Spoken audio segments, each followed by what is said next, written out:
नमस्कार साथियों, स्वागत है आप सभी का वेदांत इंस्टीट्यूट में। और इस विशेष सेशन पर जहां पर हम और आप चर्चा करने वाले हैं एक टॉपिक के ऊपर जिसका नाम है नो कॉन्फिडेंस मोशन, यानी कि अविश्वास प्रस्ताव, जिसे आज लाया गया है हमारी केंद्र सरकार यानी कि नरेंद्र मोदी जी की सरकार के खिलाफ लेकर आया गया है।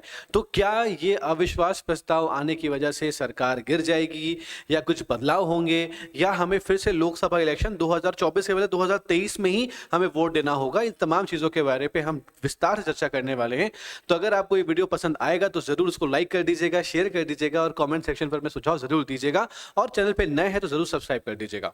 हम इस पे क्या चर्चा करने वाले हैं, क्या जानने वाले हैं, तो ये हर तरह के लोग जो एक किसी एग्जाम को अपीयर होना चाहते हैं या एक इन्फॉर्मेशन के लिए इस वीडियो को देखना चाहते हैं, उन सभी के लिए ये जो वीडियो है ये बहुत ही हेल्पफुल साबित होने वाला है कि नो कॉन्फिडेंस मोशन यानी कि अविश्वास प्रस्ताव होता क्या है, इसे क्यों लेकर आया जाता है जब विपक्ष को पता होता है कि उनके पास इतनी सीटें नहीं है कि वो केंद्र में बैठी हुई जो सरकार है, जो सत्ता में है, उस सरकार के खिलाफ लाने पर वो उस मोशन को पास नहीं करा पाएंगे। फिर भी वो क्यों लेकर आते हैं और वाकई में इस मोशन को क्यों लेकर आया गया, इस प्रस्ताव को क्यों लेकर आया गया प्रेजेंट सेंट्रल गवर्नमेंट के खिलाफ में। तो इन सभी चीज़ों के ऊपर चर्चा करने वाले हैं।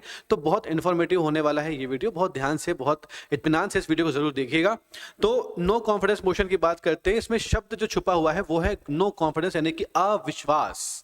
विश्वास की बात अगर हम करें तो आप इस तरह से देखिएगा कि हम और आप जो वयस्क हो चुके हैं, मत अधिकार हमारे पास होता है, तो हम अपना जब वोट देते हैं, जब हम इलेक्शन में पार्टिसिपेट करके लोगों को, जो इलेक्टेड लोग होते उनको इलेक्ट करना चाहते हैं, चाहे लोकसभा हो विधानसभा हो, तो हम उन पर विश्वास करते हैं।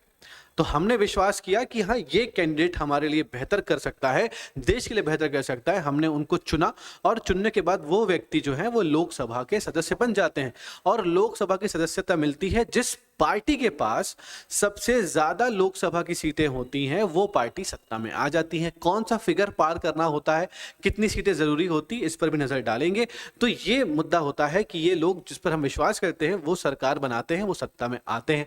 लेकिन जब समय गुजर जाता है और इस विश्वास में कहीं ना कहीं कमी आने चालू हो जाती है, तो ये अविश्वास, इसको जाहिर करने के लिए जो विपक्ष होता है वो बीच बीच में प्रस्ताव लेकर आता है और चेक करता है कि ये विश्वास जो है ये कायम अभी तक है या नहीं है। अगर कायम है तो ठीक है, वेल एंड गुड, जो चल रहा चलते रहेगा। अगर ये विश्वास कायम नहीं है यानी कि अविश्वास प्रस्ताव पारित हो जाता है तो वो सरकार वहीं पर गिर जाती है और दूसरी पार्टियों को मौका दिया जाता है अपनी सत्ता साबित करने के लिए।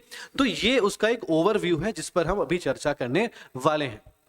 जैसे आपने देखा कि इस अभी आज की बात अगर हम करते हैं तो लोकसभा के स्पीकर ओम बिरला जी ने इस नो कॉन्फिडेंस मोशन यानी कि अविश्वास प्रस्ताव को स्वीकार कर लिया है, जो कि अपोजिशन द्वारा पेश किया गया था। इस तरीके से दोनों इस जगह पर ये चीज़ों को लाया गया था। और बात करें हम इसके अंदर तो कौन सा आर्टिकल जो है वो जिम्मेदार होता है, और ये बताने के लिए कि जो लोग होते हैं यानी कि जो मंत्री परिषद होता है, यानी कि जो सत्ता में आ चुके हैं, जो उनका परिषद होता है जिसको हम बोलते हैं काउंसिल ऑफ मिनिस्टर यानी कि मंत्री परिषद, वो किसके प्रति जिम्मेदार होता है, किसके प्रति रिस्पॉन्सिबल होता है? तो उसका जवाब है लोकसभा के प्रति रिस्पॉन्सिबल होता है, क्योंकि हमने आप पर विश्वास करके आपको जिम्मेदारी दी है और अभी आपको अपनी जिम्मेदारी का पालन करते हुए बेहतरी के लिए काम करना है। चाहे लोगों का विश्वास है उसको बरकरार रखना है और इस देश को बेहतर करना है और आने वाली तमाम समस्याओं से निपटना भी आपको पड़ेगा।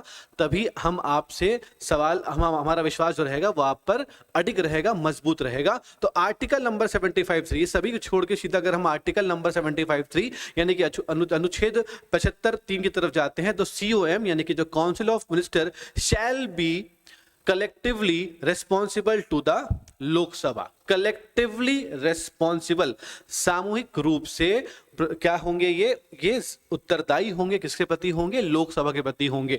ऐसा क्यों किया गया?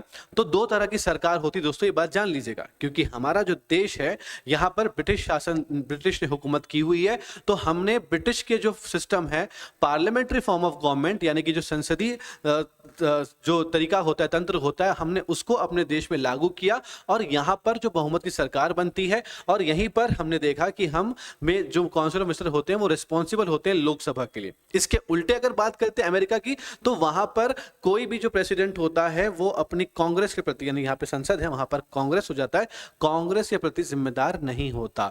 ऐसा सिर्फ और सिर्फ पार्लियामेंट्री फॉर्म ऑफ गवर्नमेंट में होता है। क्योंकि हम पार्लियामेंट्री फॉर्म ऑफ गवर्नमेंट को एक्सेप्ट करते हैं, इसीलिए आर्टिकल 75(3) जो है वो हमारा सबसे बेसिक पॉइंट होगा कि जो काउंसिल ऑफ मिनिस्टर है इट शैल बी कलेक्टिवली, यानी कि सामूहिक रूप से, अकेले नहीं, सामूहिक रूप से जिम्मेदार होता है लोकसभा के प्रति। जब जिम्मेदार होता है, जिम्मेदारी इसलिए दी गई क्योंकि आप पर हमें विश्वास था, लेकिन जब विश्वास डगमगाता है तो उसी डगमगाए हुए विश्वास को साबित करने के लिए अविश्वास प्रस्ताव पेश किया जाता है। तो आई होप आपको ये बात समझ में आ चुकी होगी। तो अविश्वास प्रस्ताव कौन पेश करता है? क्या लोकसभा के लोग पेश करते हैं? लोकसभा में तो सत्ता के लोग भी होते हैं और विपक्ष के लोग भी होते हैं, तो जाहिर सी बात है सत्ता के लोग पेश नहीं करेंगे, विपक्ष के लोग जो होते हैं वो इसको पेश करेंगे और ये चेक करेंगे कि जिस सरकार ने बहुमत साबित किया था, क्या वो सरकार अभी भी अपने बहुमत पर कायम है या नहीं है। तो अगर हम देखें अभी कि बहुमत कितना चाहिए होता है, तो आपको ये पता होगा कि लोकसभा की अगर आप बात करते हैं तो लोकसभा में जो कुल सीटें हैं, अभी जो लोकसभा में कुल सीटें हैं वो 543 सीटें हैं। इनमें से अगर आपको अपनी सरकार बनानी है तो आपको बहुमत चाहिए, यानी कि आपको 272 या 272 से अधिक सीटें चाहिए होंगी बहुमत के लिए। और अगर अभी आप देखते हैं कि जो गवर्नमेंट है, सेंट्रल गवर्नमेंट है, यानी कि जो एनडीए गवर्नमेंट है, उसके पास 300 से ज्यादा सीटें हैं। अकेले अगर बीजेपी की बात करते हैं तो 543 में से 303 सीटें अभी बीजेपी के पास है, यानी कि वो बहुमत जो पाने वाली सीट होती है उससे कई ज्यादा होती है। तो क्या ये विपक्ष को इतना कॉन्फिडेंस था कि वो अविश्वास प्रस्ताव लेकर आएंगे और सरकार को गिरा देंगे? तो नहीं, ये जाहिर सी बात है कि अभी अगर हम देखें इंडिया की बात अगर हम करते हैं, INDIE की बात करते हैं, तो उसके पास इतनी सीटें नहीं है कि वो विपक्ष वो उसको ललकार दे सरकार को कि हम सरकार बनाएंगे। लेकिन ये अविश्वास प्रस्ताव लाने का जो कारण था, सबसे बड़ा कारण जो है वो है मणिपुर। क्योंकि मणिपुर में हुई जो हिंसा, जो घटना हुई है, उस पर प्रधानमंत्री नरेंद्र मोदी जी ने कुछ भी नहीं कहा था इसीलिए संसद में, इसीलिए उनसे बुलवाने के लिए यह कदम उठाया गया विपक्ष के द्वारा कि नो कॉन्फिडेंस मोशन आएगा, रीजन मालूम चलेगा और लोगों को अवगत कराया जाएगा कि हम ये चाहते हैं कि जो प्रधानमंत्री हैं वो संसद में खड़े होकर मणिपुर में हुई हिंसा के बारे में कुछ कहें और एक कड़ा फैसला करें और वहां के जो दोषी हैं उन दोषियों को सजा की बात भी करें। तमाम जो डिमांड है अपोजिशन की वो है, पूरा का पूरा मुद्दा जो है वो मणिपुर पे टिका हुआ है, ताकि ध्यान आकर्षित करना। और आपको पता है कि अभी अभी जो अलायंस बना है INDIA के नाम से, विपक्षी सभी दल का इकट्ठा होकर जो एक अलायंस बनाना है कि Indian national development inclusive alliance, ताकि यहां पर इस नए अलायंस में जहां पर 26 दल पार्टिसिपेट करते हैं, इनकी तरफ पूरी जनता का ध्यान आकर्षित करना कि हम जो है ये देश की बेहतरी के लिए कार्य करने के लिए आगे बढ़ रहे हैं, तो हमें आगे समर्थन चाहिए। और ये जो सरकार अभी मौजूद है ये कहीं ना कहीं पे हो रही हिंसा के खिलाफ आवाज नहीं उठा रही है, इसीलिए हम ये आवाज उठाने के लिए, उनको बोलने के लिए, उनको कार्रवाई करने के लिए मजबूर करना चाहते हैं नो कॉन्फिडेंस मोशन के माध्यम से। तो ये पूरा का पूरा सिस्टम है, ये पूरी की पूरी कहानी है जिस पर विपक्ष ने नो कॉन्फिडेंस मोशन लाने की एक कोशिश करी हुई है। शुक्रिया नहीं कहूंगा क्योंकि मैं चाहता हूं कि कुछ और पॉइंट भी आपके साथ शेयर कर सकूं। तो आर्टिकल नंबर 75 यानी कि अनुच्छेद नंबर 75 आपने सीखा। अब कुछ जानेगा कि किसका जो प्रोसेस होता है ये कैसे होता है, कि नो कॉन्फिडेंस मोशन हम कैसे लेकर आ सकते हैं, इस पर हम थोड़ी सी चर्चा करेंगे और थोड़ा सा इस पर हम नजर डालेंगे कि किस तरीके से हम इस पर नो कॉन्फिडेंस मोशन लेके आ सकते हैं। तो सबसे पहले आर्टिकल नंबर 198 अनुच्छेद नंबर 198 की बात करते हैं। तो इसमें प्रोसेस लिखा हुआ है पहले क्लॉज के अंदर पे कि किस तरीके से आप इसको प्रस्ताव को लेकर आ सकते हैं। तो ये जो नो कॉन्फिडेंस मोशन होता है, जो अविश्वास प्रस्ताव होता है, इसको लाकर आपको लोकसभा के बात करें तो महासचिव जो होते हैं उनके पास एक लिखित सूचना देनी पड़ती है। किसके पास देनी पड़ती है बेटा? महासचिव जो होते हैं लोकसभा के, उनके पास एक लिखित सूचना देनी पड़ती है। और ये बात आप ध्यान रख लीजिएगा कि सरकार कहां पर बन रही है। सरकार का जो बहुमत हम चेक करते हैं वो लोकसभा में चेक करते हैं, सरकार लोकसभा में बनती है, इसीलिए यहां पर केवल और केवल लोकसभा के लोग ही भाग लेंगे। लोकसभा के जो सांसद होंगे वही लोग यहां पर भाग लेंगे, राज्यसभा शामिल नहीं होता है इस अविश्वास प्रस्ताव के अंदर में। तो और लाने के लिए क्या कोई एक सिंगल व्यक्ति भी लेके आ सकता है? तो क्या बोलोगे? नहीं, सिंगल व्यक्ति लेके नहीं आ सकता। वो प्रस्ताव ला सकता है, लेकिन उसके पीछे, उस प्रस्ताव के पीछे 50 लोगों का समर्थन होना चाहिए। स्कूल में ऐसा होता था ना पहले कि जब हम अपने स्कूल में या कॉलेजेस में अपनी कोई बात बात मनवाना चाहते थे सीनियर से या हेड से या टीचर से या प्रिंसिपल से, तो हम एक लेटर लिखते थे और पूरी क्लास का साइन मांगते थे कि आप सब साइन कर दीजिए और हम इस प्रस्ताव को पारित करवा लेंगे। सेम वैसे ही अविश्वास प्रस्ताव को लाने के लिए कुल यहां पर 50 लोगों का बैक करना, सपोर्ट करना जरूरी होता है। इस बार जो ये अविश्वास प्रस्ताव लाया जा रहा है वो लाया जा रहा है गौरव गोगोई जी के द्वारा। ये कौन है तो बोलना, ये है इंडियन नेशनल कांग्रेस के सांसद।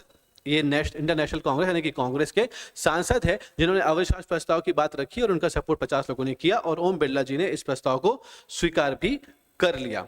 अब इसके बाद एक तारीख तय कर दी जाती है। पूरे आर्टिकल नंबर 198 का 1, 2, 3, 4 ऐसे क्लॉजेस चल रहे हैं।